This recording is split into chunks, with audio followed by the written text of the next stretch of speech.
প্রত্যেক দিন আমি ঘুম থেকে উঠি, প্রত্যেক দিন আমি কাজে যাই, প্রত্যেক দিন আমি আমার শ্রেষ্ঠ চেষ্টা করি।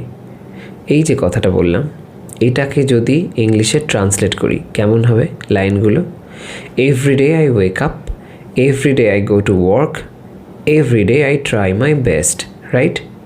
দেখো প্রত্যেকটা লাইনের শুরুতে এভরিডে কথাটা রয়েছে। যখন আমরা লাইনের শুরুতে বারবার কোনো শব্দের এরকম রিপিট করি, এটাকে বলা হয় অ্যানাফোরা।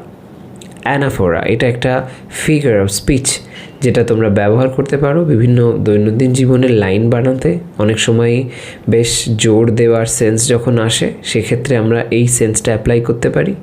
এছাড়া আমরা অনেক লেখা, কবিদের লেখা বা গল্পের ক্ষেত্রেও আমরা এরকম দেখতে পাই। উপন্যাসের কোনো লাইন, কোনো চরিত্র হয়তো কোনো কথা বলছে, সেক্ষেত্রে কোনো একটা শব্দকে বারবার জোর দিয়ে প্রথমে বলে লাইনগুলো পরপর একই ওয়েতে বলে বিশেষ করে বিষয়টাকে বোঝানো হয় স্ট্রংলি, এরকম সেন্স।